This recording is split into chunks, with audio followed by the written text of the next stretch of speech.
Hello and welcome to episode 134 of PubShorts.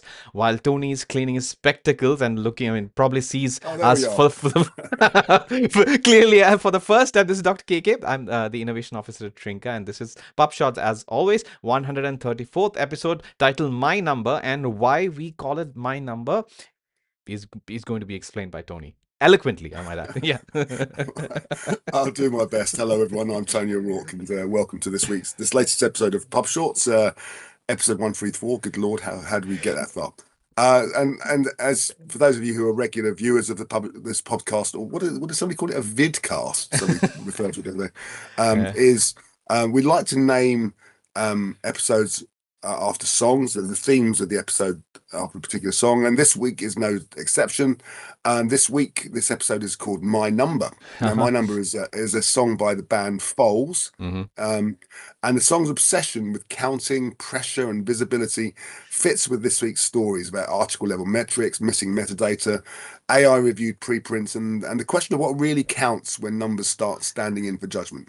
Right, right. Excellent introduction as always, Tony. So I'm moving on to the first story. It Well is done. well done, Tony O'Rourke. So the first one is titled "Decreasing Affiliation Metadata Coverage in OpenAlex." It's a matter of concern. So this is a post. It's a research actually, or rather analysis by a researcher. So this is about a decrease in affiliation metadata coverage in OpenAlex, and it's a problem for tracking open access and other research. And analysis of over 13 million articles was done, and the decrease seems to be because publishers aren't giving enough affiliation data to cross-ref. Technical issues with the new OpenAlex version, which I was not aware of, called Walden, is also cited as a potential cause. And interestingly, Elsevier, a major publisher, is highlighted as a key example in this particular article itself.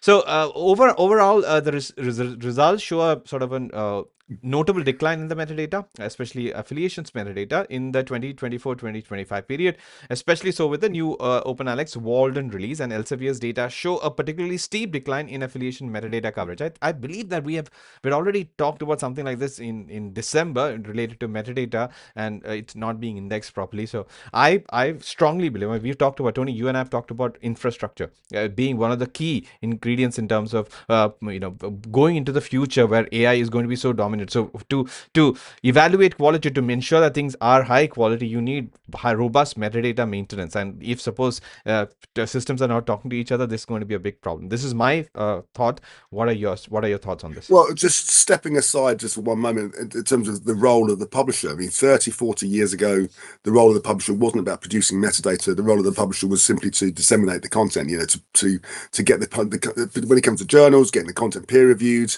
and then making sure that the relevant authors see that content, or as many of them that can afford to buy the journals as possible. And the kind of the investments that are required in technology and the infrastructure and the skills and the techniques that were required perhaps weren't as anywhere near Mm-hmm. as important as they are today. The role of the publisher today is much more about curation, it's much more about dissemination, it's much more about ensuring that the technology is in place to be able to ensure that content is being disseminated effectively. And part of that is through the generation of metadata. So I was surprised, Mm-hmm. why would there be a reduction in institutional metadata when that data is pretty much standard in any major research article? Why would they want to? Why has there been a reduction It's in it's volume? it's just because systems are not talking to each other. That's a main problem. Systems not talking to each other means that publisher Yeah, submission systems or whatever systems that they have are not talking to. And obviously, if you've been under a rock, OpenAlex does this by scraping data. So maybe things are not being scraped properly. Maybe that's a problem with I mean, OpenAlex. look at that graph. That graph is unbelievable. Yeah, It's like they say that institutional metadata has gone down by a factor of like 75%. right. That's ridiculous. Right. It should not happen. So No, people it should need not happen at all. people should, as in like all the stakeholders in the system must act to prevent such things from happening. OpenAlex is And doing a great service in terms of keeping yeah, things and, intact. one of the things that surprises me is that if this is the case, I can't believe this is completely, well, I don't know if this is the case. One of the things about the way modern content licensing has changed in the last 10 years is the growth of institutional access models, or the change in institutional access models, these read and publish type deals, where not only does the author get access to the content for research purposes, but the institution is able to allow publication, or can fund for publication APC charges. So surely there's a greater demand on the case of the institution to understand how is their investment being used, Right. and how effective is their investment. Are we getting more papers, the same number of papers, less papers being published as a result? And surely that institutional data has got to be a key part of that, to be able to Right. measure performance. That really surprises me. Right. So we'll keep track of this, and then this is Yeah, I'd like to see. I'd yeah. like to see more about this. Right. Right. All right, moving on to the next one. In the last episode, we talked about Rolling Stone covering hallucinated citations as a sort of a story in terms of how research is being corrupted because of hallucinated references being in published research papers in reputed journals. So this one is a post from the blog Card Catalog. This is very useful in my opinion. It's titled "How to Spot AI Hallucinations like a Reference Librarian." So fake citations generated by generative AI which do not exist are called hallucinated citations. So how do you detect them? So they are convenient as per the author, and they appear exactly when needed. In the sense that if suppose you are doing some sort of a research with, let's say, OpenAI and ChatGPT, and if you ask it to sort of come up with references and you do not sort of provide guardrails, it might just come up with references which sound exactly what you were looking for. So it's not so easy to find. So how do you find it? So there is a 3-layer verification method proposed by this article. So the first one is the existence check, whether it does exist or not. So that's something that everybody can do. It's very easy. So as soon as you click on a link and it doesn't work, you can pretty much make sure that it is a hallucinated reference. And then No. Hang on. I'm going to stop you there. I'm going to stop because I had this conversation with a publisher last week. That's not always the case. Links can be incorrect. Links can be incorrectly copied across, but there's also an increasing amount of content you find that in that hasn't been digitized, for example, which exists in print, where there's no DOI. So right. just because there's no link or the link's wrong doesn't mean to say No, no, I'm talking. yes, you should I'm talking. check that, of course. Right. I'm talking about things let's say that should have a DOI, which seems to have a DOI, and suppose you click on a link that you're given and it doesn't lead Yeah, anywhere. It's a 404 error or whatever. Then it's a problem. I yeah, mean, that's one way to look at it. Obviously, what you said yeah, is also accurate. So that is yeah. whether it's existing or not. The second one is whether the content of the reference that you're getting into. So this is where things get a little more sort of murky, in the sense that you get a reference which, let's say, ChatGPT or Perplexity or Claude believes that it's a right reference, that you are able to navigate it. It's an actual article. Now, whether the material or the topic of the article matches with what you are researching and you are citing, trying to cite, does it match is called a content check. And then it's also the context check, which is another sort of deeper layer to it. So it goes through these at a very sort of high level. And I would love for people, especially our researchers who might be tuning in to watch us talk about this in terms of hallucinated references and everything. We talked about it, Tony, in the last episode itself. So these are ways in which a human could obviously find these things. And these are the sort of steps or checklist points that you need to hit. But obviously, we are also talking about automation to detect hallucinated references as well. And Tony, you talked about it. Maybe you can briefly touch on what you talked about in the last episode here as well. No, I was just talking about. God, it was so long ago. I've forgotten what I said. What did I say? Yes. Okay. No, there is clearly an issue when it comes to hallucinated references. Mm. Uh, if somebody's if a paper has a DOI, if somebody looks up something like Crossref to check a DOI, the likelihood is 99.999% that's going to be a valid reference. Mm. If a paper, and as you rightly said, if you click on that DOI and it doesn't go anywhere, then the likelihood is it's either been incorrectly typed or it's a hallucinated reference. But there's no guarantee. So what we're finding increasingly is that publishers are having to adapt their workflows to be able to do much more reference validation than they ever did before. And they need tools like the Inago reference quality checker, for example. We're not the only one. There are other tools exist, but that's ours, which will help them to validate those references. Is it a live reference? Is it a hallucinated reference? Is it a reference which is perhaps older than you would expect for a particular subject area? Are authors citing themselves too often? is a particular journal being oversighted, for example? So what kind of bias exists in the references that appear? So the tools do exist that will help and support the publisher to do that. And if somebody wants to find out more about our particular tool, the reference quality checker, please contact me directly. I'll be happy to send more information. Right, right. Quick couple of points that I missed. First of all, the Wikipedia paradox, which is basically that, all throughout, let's say, the most of 2010s, I've been teaching researchers to not use Wikipedia as a source, at least, but if you can use it as a starting point, but then you need to do, let's say, read articles in the actual published URLs themselves and stuff like that. But right now, Wikipedia's quality is higher than that of AI generated articles citation. So that's something that it's a paradox, as well as the author recommends that using AI for discovery is perfectly fine and to understand terminology, but use libraries and critical thinking for verification. This is a sort of core point of the article, and this is written from the point of view of librarians as well. And I strongly believe that libraries are not being talked about at the sort of level, at the frequency, at the depth that I would like in the age of AI, which is in the age of AI to assist researchers. So from that point of view, libraries are important, and fact checking and verification is also important, which is also part of our responsible AI movement, as we talked about, Tony. Yeah, Right. yeah. Moving on to the next story we have. This is from PLOS Biology. Most researchers would receive more recognition if assessed, if their contributions are assessed by article level metrics than by journal level metrics, which is not quite surprising. So traditionally, reviewers look at the prestige of a journal where a paper is published. This is often measured by the journal's impact factor. The problem is that many really important papers get published in journals that are not considered top tier.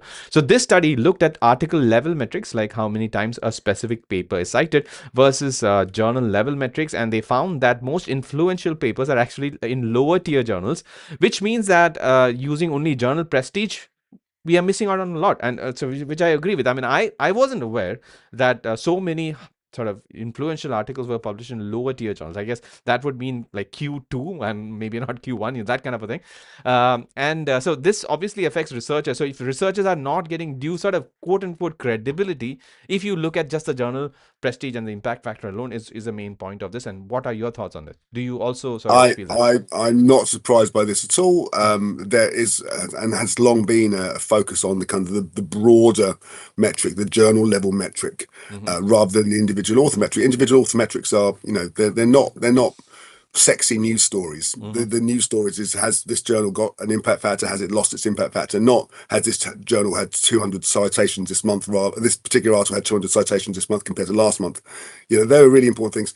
And I'm not at all surprised that Right. many of these papers appear in what considered not to be necessarily the top tier journals. Mm-hmm. I've worked in academic publishing for many years, and I know for a fact many authors are desperate to get into these um, into journals which are aimed at their audience. They want to reach their community. And those communities may not be necessarily reading just those top tier journals. In many cases, they probably aren't reading the top tier journals at all. They're just looking at those journals that put those articles that are relevant to them. Right. So no, it doesn't surprise me at all. Right. So this is an interesting graph. I mean, I just like reviewed it right now. So the citation elite, which is basically just purely based on citations, regardless of how prestigious, and that is more 65%, and as opposed to journal elite, which is 4%. So somewhere in between are the rest of it, or shared metrics, which is very interesting, and I completely agree. As in, I think that the journal as a source of prestige and reputation has been questioned by many people, including at the peer review congress where we were talking. I mean, there was a evening keynote talking about the same thing, and I resonated with the thoughts from that talk with this. So I agree with this, and I'm moving on to Tony, considering that we are sort of running late for a couple of other things. So the next story, the gatekeepers of global health knowledge, a systematic review of diversity in editorial boards. So remember that we have talked about DEI in editorial boards and even reference citation sort of diversity statement and everything in the past, but this one is related to how like there is representation across the different sort of sections of society, as well as, I guess, geography in editorial boards in health journals.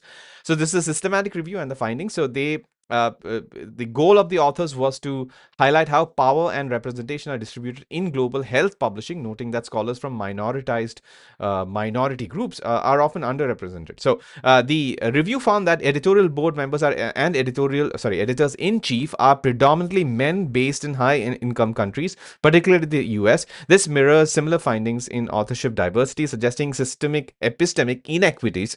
Interesting. And the study analyzed data from 5 databases looking at gender, geographic representation, race, ethnicity, academic rank, sexual orientation, and disability. And one thing that I guess all such research must sort of be transparent about is that they look for indicators of all of this, because many sort of just by looking at the names and what they could be in terms of gender, for example, that's one thing. So we have talked about that as well. So that is a problem with the base, like the studies on the basis of which this systematic review was conducted. So these are called proxy measures, and so that's there. But at the same time, there is obviously a challenge in terms of diversity across, especially in terms of economy, as well as maybe gender, as well as geography. So, do you see? I mean, I think I've asked you similar questions in the past as well. This is health journals.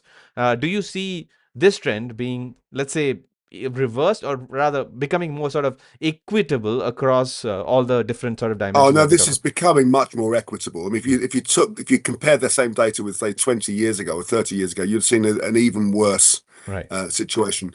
Publishers are very keen to forward DEI initiatives in terms of getting, for their editorial boards to represent the kind of the geographic spread of their authorship. For example, if 50% of papers are coming from China, for example, in a technical journal, then there should be a higher proportion, more than 5% or 2% of reviewers or editors from that same market, in order to understand the sort of cultural issues when it comes to. So publishers are putting a lot of effort into this, and I think we're Right. going to see this changing further. Is it happening fast enough? I don't know what fast enough means, but Right. it's certainly something that publishers are aware of. Right, and moving on to the last main story, this is going to be controversial in my opinion. This is Trends in Scholarly Publishing. It is an open access perspective published in this journal, and it is written by one of our favorite chefs, at least one of my favorite chefs, Hasib Irfanullah. And this is titled 100% AI reviewed preprints are the future of open research. So Hasib argues that 100% of obviously AI reviewed preprints are the future, and preprints are growing in acceptance. His argument, with publishers and funders increasingly embracing them despite initial concerns about the lack of peer review.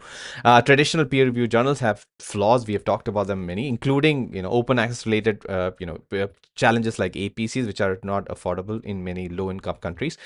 So AI is rapidly advancing in journal peer review, and the author, as Hasib, proposes a future where AI handles the review process almost entirely, or entirely is what he said, 100%, which is, I think it's a bit of a stretch. I think I disagree with Hasib in this point, at least at this point of time. This model would involve preprints being initially screened by AI, then thoroughly reviewed by AI, and the authors responding to AI's comments, and finally curated by human editors. This is the future that Hasib sees, which is, I think, on the sort of edgier side.